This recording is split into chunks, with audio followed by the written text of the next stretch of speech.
ആർഭാടം പറഞ്ഞതിന്റെ അർത്ഥം ഇപ്പൊ നിനക്ക് പിടികിട്ടിയാ? പേരിനൊരു വിവാഹവും കഴിച്ച് പെണ്ണിനെയും കെട്ടി എഴുന്നള്ളിച്ച് വേണമെങ്കിൽ നടന്നോ. ഇവിടെ ആർക്കും ഒരു വിരോധവും ഇല്ല. വേണ്ട ഉണ്ണി, വിവാഹം കഴിച്ചില്ലെങ്കിൽ കഴിച്ചില്ലെന്നേ ഉള്ളൂ. പട്ടിണി കിടക്കുന്നവന്റെ മുമ്പിൽ പാൽപ്പായസം കൊണ്ടുവച്ചിട്ട് അത് കഴിക്കാൻ പാടില്ല, വേണമെങ്കിൽ നോക്കിക്കൊണ്ടിരുന്നു എന്ന് പറഞ്ഞാല് അതിന്റെ വിഷമം ഭയങ്കര. എന്താ ആ വിഷമം നിനക്ക് ഏതാണ്ടുള്ളത് പോലെയാണല്ലോ നിന്റെ സംസാരം.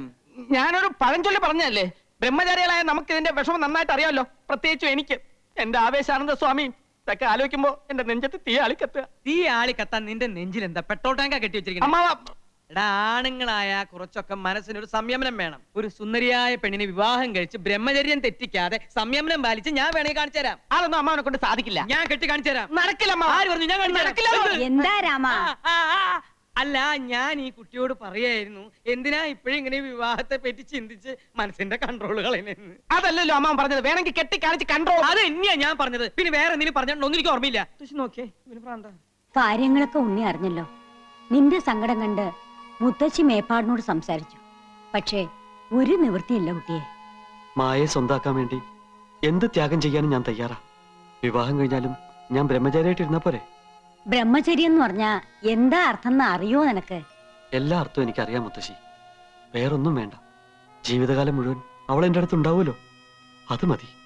ഞങ്ങളുടെ വിവാഹം മുത്തശ്ശി നടത്തി തരണം. എന്താ സാവിത്രി ഇവനീ പറയണേ? നീ ഒന്ന് പറഞ്ഞു മനസ്സിലാക്കുക. പേരിനൊരു മംഗലം കഴിച്ചോണ്ട് എന്താ പ്രയോജനം? മോൻ സമ്മതിച്ചാൽ തന്നെ ഇങ്ങനൊരു വിവാഹത്തിന് ഏതെങ്കിലും പെൺകുട്ടി തയ്യാറാവോ? ഭാര്യയാകുക, പിന്നെ അമ്മയാകുക, മുത്തശ്ശിയാകുക, ഇതൊക്കെ എല്ലാ പെൺകുട്ടികളും ആഗ്രഹിക്കുന്നതാ. അതൊക്കെ വേണ്ടെന്ന് വെച്ച് നിന്റെ കൂടെ ജീവിക്കാൻ ആ കുട്ടി തയ്യാറാവോ? തയ്യാറാകും.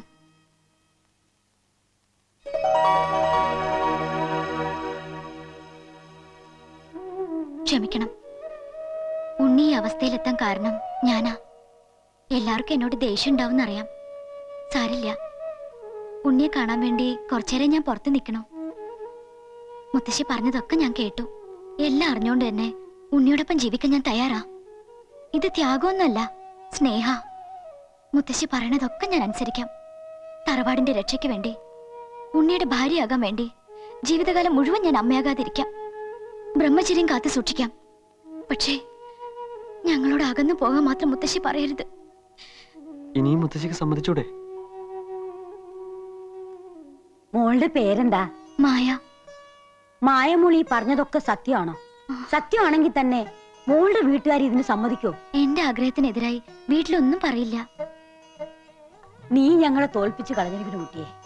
നിങ്ങളുടെ സ്നേഹം മനസ്സിലാക്കാൻ ഈ മുത്തശ്ശിക്ക് കഴിഞ്ഞില്ല. എല്ലാം ഇനി ഈശ്വര കൽപ്പിതം പോലെ വരട്ടെ.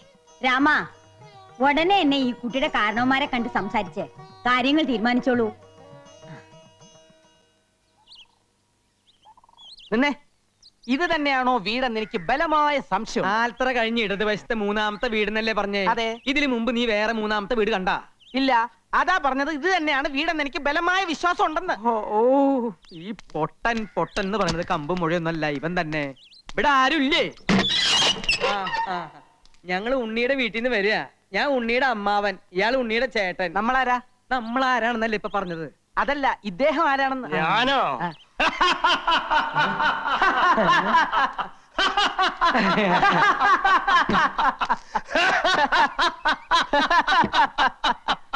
എന്താ കൃഷ്ണ ചിരിക്കണേ? ഭ്രാന്തൊന്നും ആവില്ലെന്നാ തോന്നണേ, വെറുതെ കൂടെ ചിരിച്ചോളൂ.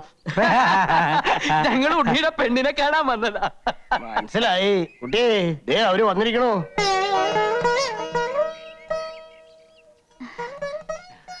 ആവൂ, ഇപ്പഴാ സമാധാനായി. മുത്തശ്ശനാ, അനുഗ്രഹവും അനുവാദമൊക്കെ വാങ്ങാൻ എനിക്ക് വേറെ ആരുമില്ല. കുട്ടിയുടെ ആഗ്രഹങ്ങൾ പൂർത്തീകരിച്ച് കാണുന്നതിൽ എനിക്ക് സന്തോഷമേ ഉള്ളൂ. വർഷങ്ങളോളം നിലനിന്നിരുന്ന ആചാരം തെറ്റിച്ചോണ്ടാ ഈ വിവാഹം നടക്കാൻ പോണേ. അതുകൊണ്ട് വിധിപ്രകാരമുള്ള കർമ്മങ്ങളൊന്നും ഇല്ലാതെ രജിസ്റ്റർ ഓഫീസിൽ വെച്ച് നടത്താന്നാ വിചാരിക്കണേ. എനിക്ക് യാതൊരു വിരോധമില്ല.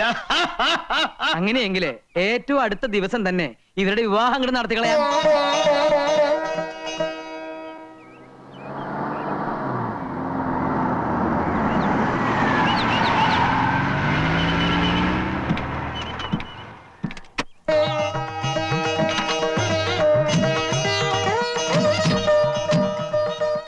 എല്ലാരോടും ഇങ്ങോട്ട് വരാൻ പറയും.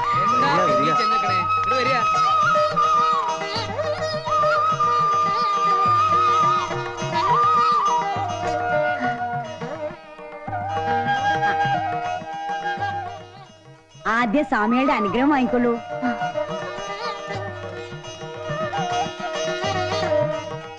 ഇനി വലത്തെ കാല് വെച്ച് അകത്തേക്ക് കയറിക്കൊള്ളൂ.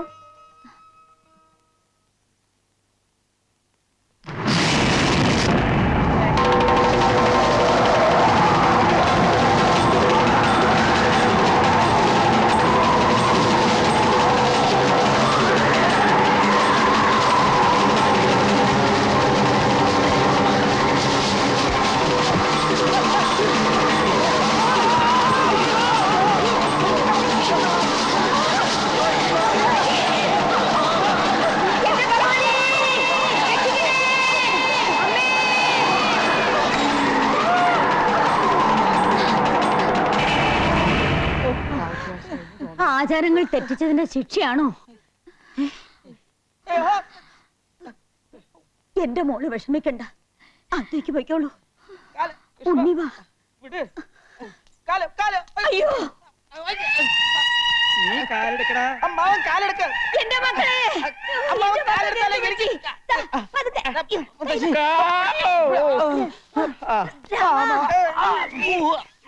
എന്റെ ഭഗവതി, എന്താ ഇത്?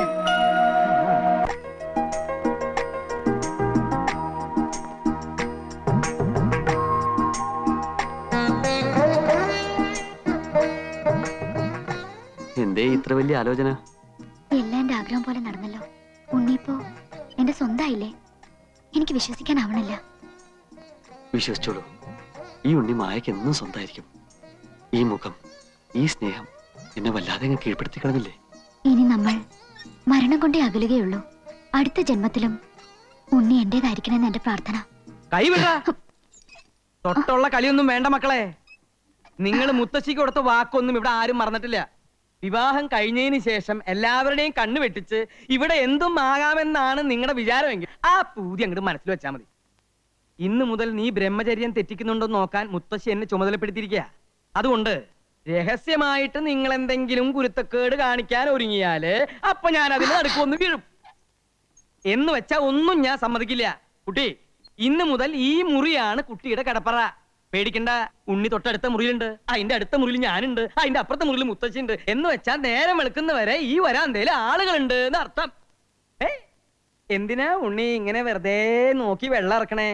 ഇതിന് ഒരുങ്ങുമ്പോ തന്നെ ഞാൻ എല്ലാം പറഞ്ഞതല്ലേ. വാ വാ, നിന്റെ മുറി ഞാൻ ഒരുക്കിയിട്ടുണ്ടാ കുട്ടാ. വാ.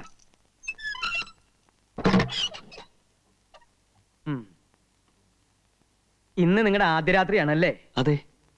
മുത്തശ്ശി എന്തൊക്കെ ചുമതലകൾ എന്നെ ഏൽപ്പിച്ചാലും എന്നിലൊരു മനുഷ്യനുണ്ട്. അതുകൊണ്ടൊരു കാര്യം ചെയ്യും, ധൈര്യമായി രാമനാമം ജപിച്ച് കമന്ന് അങ്ങോട്ട് കിടന്ന് ഉറങ്ങ. ദാഹത്തിന് ഒരു കുപ്പി വെള്ളം എടുത്തു വെച്ചോ.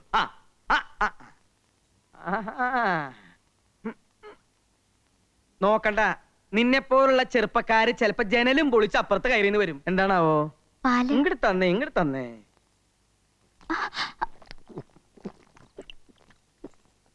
പഴിവെക്ക്.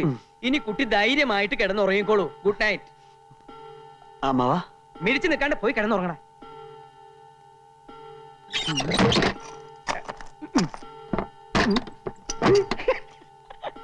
അയ്യോ.